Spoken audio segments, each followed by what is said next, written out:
Bienvenidos al episodio 26 de Cibernetia.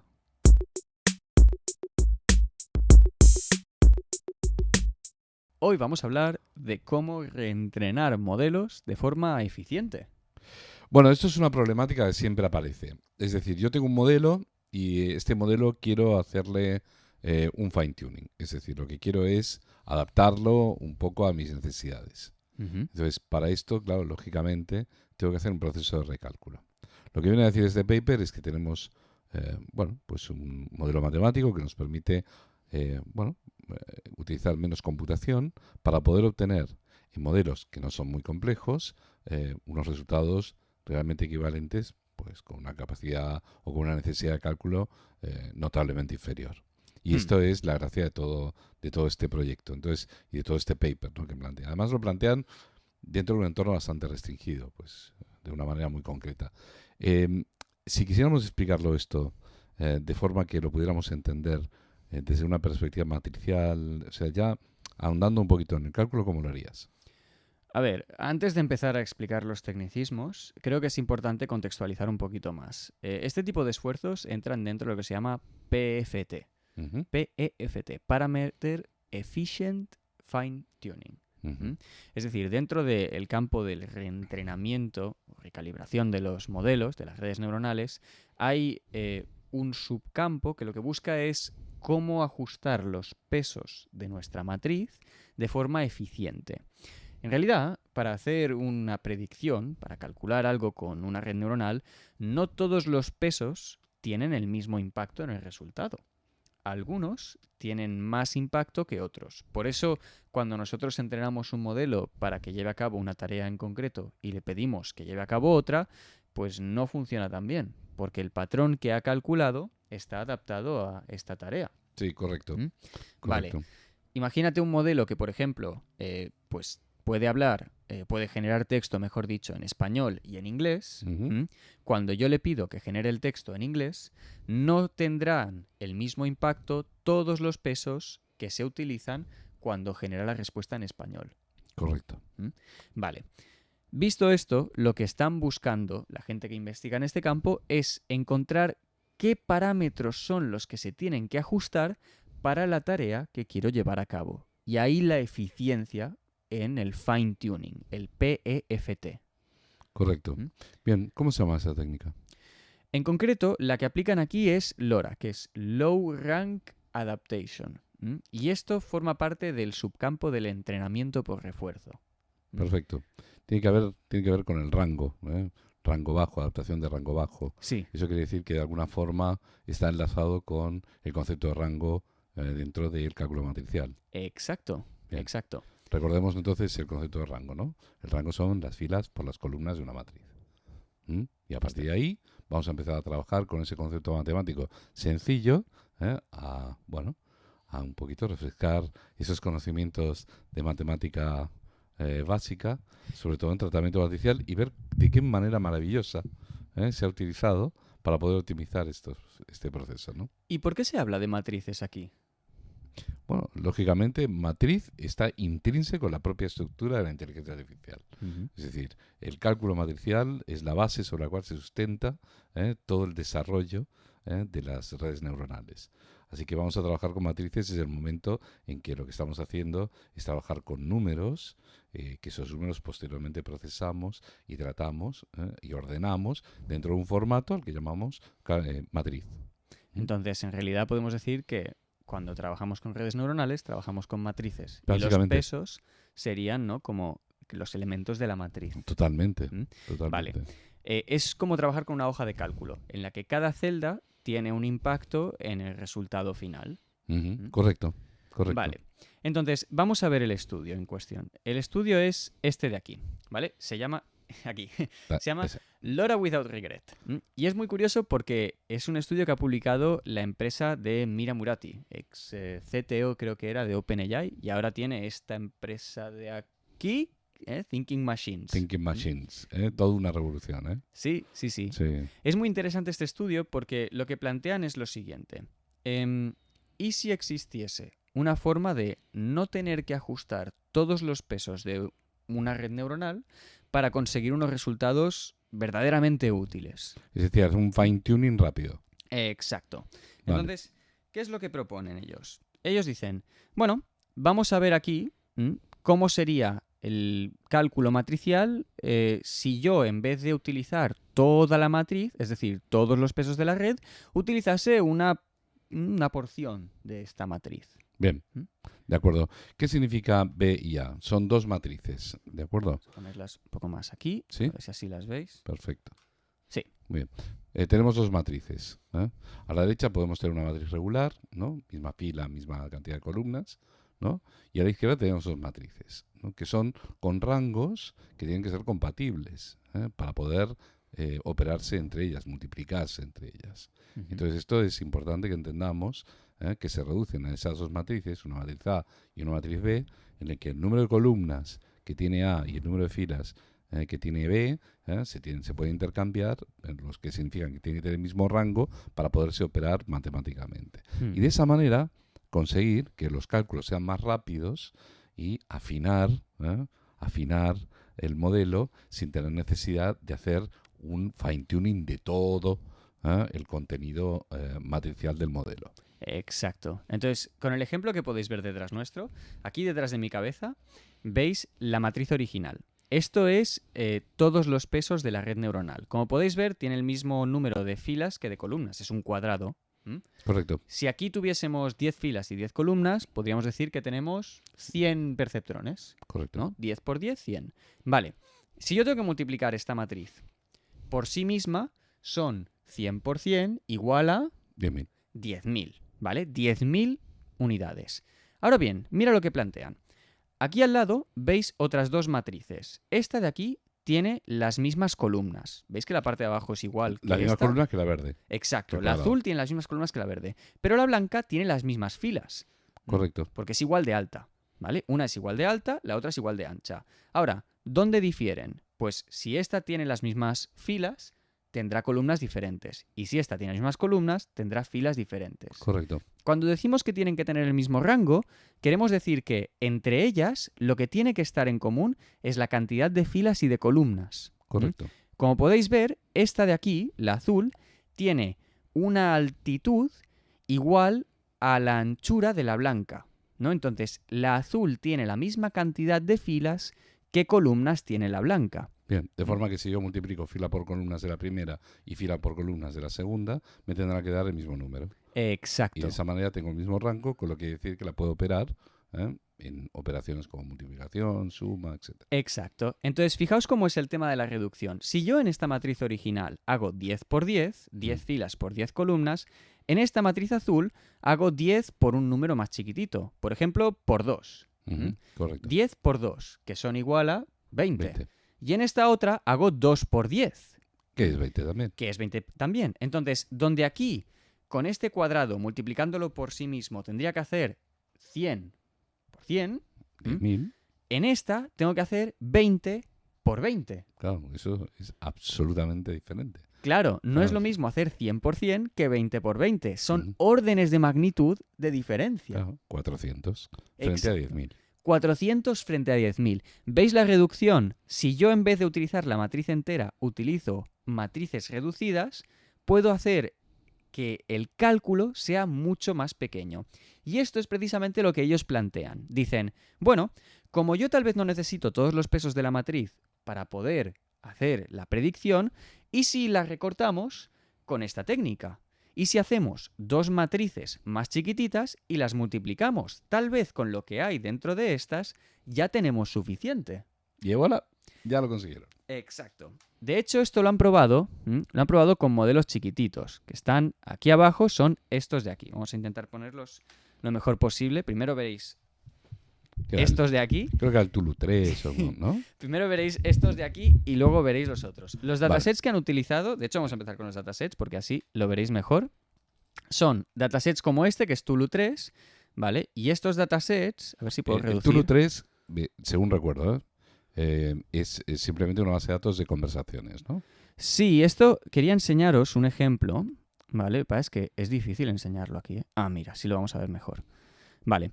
Entonces, aquí debajo podéis ver que hay mucho texto, mucho texto.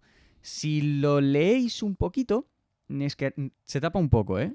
No sé si se verá mucho. Es difícil, es difícil. Vamos a tener que hacer un acto de fe.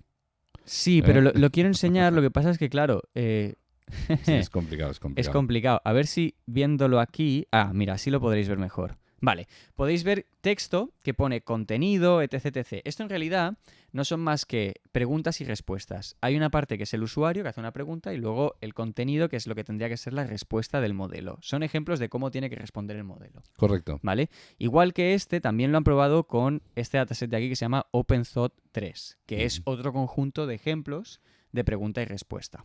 ¿Vale? Pensamiento abierto. Pero volvamos al estudio. Vamos a ver estas dos primeras gráficas primero. Como podéis ver, han probado modelos Llama 3, y aunque no salen aquí, también lo han hecho con Qwen 3. Y son modelos de 8.000 millones de parámetros y de 1.000 millones de parámetros, que están aquí debajo. ¿Vale? Las líneas de colores representan los rangos de las matrices. Correcto. Cuanto más pequeñito es el rango, más pequeña es la matriz que estoy cortando, ¿no? Si antes teníamos 10 por 10 y las hemos transformado en matrices de 10 por 2 o 2 por 10, el rango era 2 en ese ejemplo. En este caso, podéis ver que lo han probado con rangos de 1, 2, 4, 8, 16, 32 y un poquito más abajo hasta llegar a los 512. Una progresión cuadrática porque estamos hablando de bits, definitivamente. Exacto. Entonces, ¿qué es lo que han encontrado aquí? Bueno, la línea naranja es el resultado de utilizar la matriz entera. Entonces, nosotros lo que queremos es tener un resultado mejor. Es decir, que nuestra línea esté arriba. Porque si os fijáis, el error que está aquí al lado de la cara de Martín, cuando yo subo, el error sube de 0,54, sube a 0,68. Ya me ha tocado el error, me ha tocado el error. Claro, entonces yo lo que quiero es que el error esté bajino, ¿no? Sí, vale. claro. Entonces, ¿qué es lo que se encuentran? Se encuentran que, ostras, si yo añado un rango de 1, que es la primera línea aquí de color lila, pues la diferencia entre esto y la matriz entera no es muy grande. Es decir, estamos pasando de 0,62 a 0,56. Es muy poca diferencia. Sí, no estamos obteniendo una productividad realmente interesante a la hora de, digamos, aplicar este cálculo. Claro, entonces esto está muy bien porque dices, pues me puedo aproximar mucho y los cálculos que hago son mucho más pequeñitos. Claro, es un rango 1. Es decir, un rango 1, 2, nada. Calculando 400 me necesito calcular 10.000 y el error que tengo es bastante bajo. Sí. Comparable a, digamos, a lo que haría si hiciera un fine tuning, un full FT, ¿no? Claro. Sería, Claro, entonces fijaos que a medida que vamos añadiendo más rango, es decir, esto va bajando y pasa de 2, de 2, 4, 8, 16, ¿no? Pues esto también se va acercando a la línea naranja que hay aquí debajo, que es la matriz original. Es decir, cuanto mayor el rango, menos sentido tiene usar LoRa y ya para eso usamos toda la matriz. Sí, correcto. ¿Por qué? Pues porque estoy cogiendo más trozos de la matriz, más y más, y dices, hombre, pues para eso cógela toda. Ya. Vale. Lo mismo ocurre con los modelos de aquí abajo, que son los de 1.000 millones de parámetros. A ver si os podemos ampliar un poquito más. ¿Así? Sí.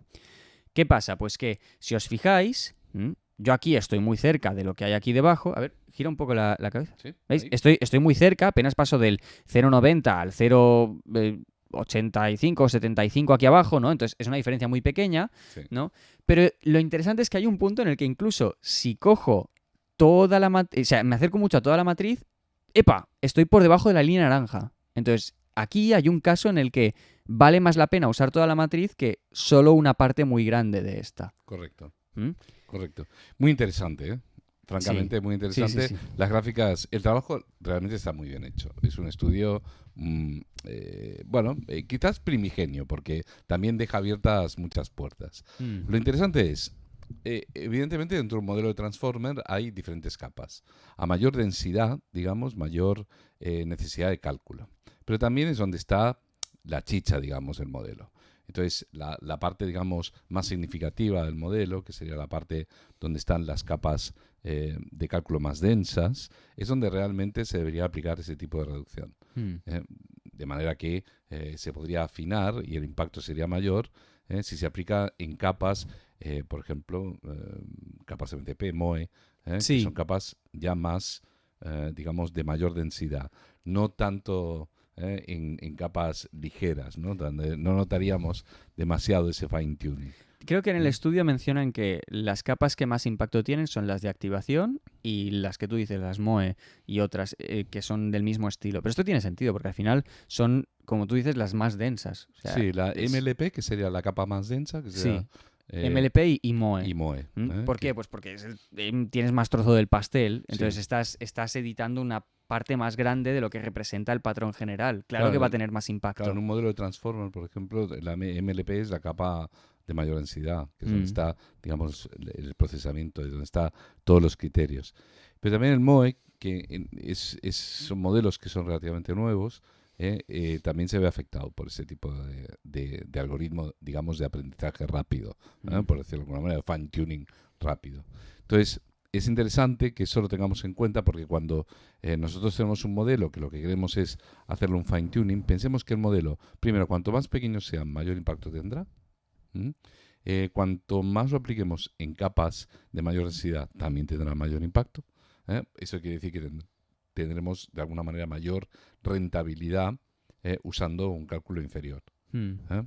Y también tenemos que tener en cuenta que al final este tipo de modelos, a medida que la complejidad del modelo sea mayor, el impacto que está causando LoRa pues es un impacto más bajo. Sí. Es decir, sí. Nos tenemos que ir hacia modelos ya, digamos, sistemas de fine tuning tipo pues full FT, ¿no? O sea, full fine tuning. Pero esto tiene sentido si lo pensáis. Cuanto más grande es el modelo, más complejo es el patrón que calcula. Entonces, claro, más cosas o cosas más específicas, diría más variadas, incluso puede llegar a hacer, ¿no? Porque tiene más variabilidad, es un patrón más elaborado. Generaliza. Es mejor. Bueno, puede llegar a generalizar mejor dicho. Correcto.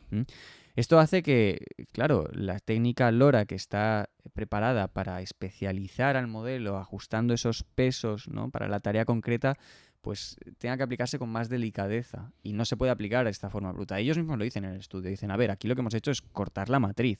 Lo suyo sería, más allá de hacer esta reducción en el rango, encontrar, pues, cuáles de estos pesos específicamente son los que deberíamos actualizar, no hacer solo un corte así y tiramillas. Ya, pero en realidad la esencia del estudio es que es lo que me gusta, ¿no? Que las cosas que son buenas son sencillas. Lo que aplicaron simplemente es una manera muy hasta naif, ¿no?, de reduccionismo matricial, ¿no? Entonces, tengo una matriz grande, multiplico dos pequeñas, entonces con eso consigo mejorar, sí, pero ¿cuánto? Ahí está la gracia del estudio. Y esto tiene un impacto en la IA local.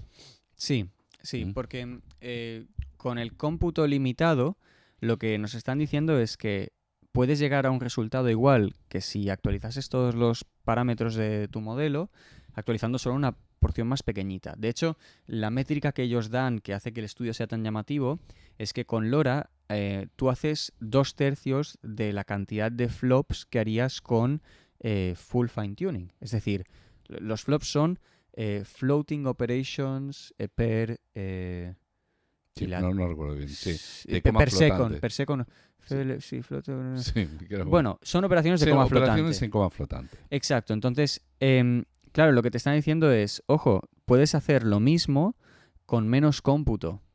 Y es que esto se puede aplicar a muchísimos modelos pequeños. Sí, esto es energía, es dinero, claro, tiempo. Y además... Y precisión. También. Si tú piensas el por qué se usa un modelo pequeño, tú no usas un modelo pequeño para rivalizar uno de 300.000 millones de parámetros o no, lo usas para una tarea concreta. Y que te la haga bien. Claro, y este método te está diciendo, precisamente si lo quieres especializar, en vez de actualizarlo todo, actualizando solo una parte de esta manera, no solo consigues el mismo resultado que si lo actualizases todo, pero lo haces con 2/3 de las operaciones de coma flotante que tendrías que hacer. Es decir, lo haces con menos cómputo. Sí, incluso, por ejemplo, si vas instalando modelos grandes, ¿no? Entonces, haces un fine-tuning en el modelo grande y lanzan una versión nueva. Y dices, ostras, me acaban de lanzar una versión del Quen, ahora he visto una que ha salido. Sí, bueno, están que no paran, ¿eh? Están que no paran, pero parece que era de 30 billones de parámetros, sí, pero tenía un rendimiento que era una maravilla. 30.000 millones. No sé, estaban las métricas disparadísimas y Y bueno, o sea, Aliva se pone las pilas y pasa y lanza esto. Mm. Y dice, ostras, pues yo tengo la versión anterior del Quen, ¿no? Y ahora lo que quiero es actualizarlo. Luego lo actualizo y ¿qué hago con todo mi fine tuning? Claro, tengo que volver a hacerlo desde Tengo que volver cero, otra con vez de todo cero, y con tal. todo y tal. No. Ahora No. ya no. También hay que decir que esto se ha probado con modelos pequeños. Habría que ver si los resultados son replicables con modelos, por ejemplo, de 70.000 millones de parámetros, de 120.000 millones de parámetros. Claro. Matemáticamente podría ser, pero insistimos, depende de cuán elaborado sea el patrón que calculan y también del dataset que utilices. Eso lo han dicho.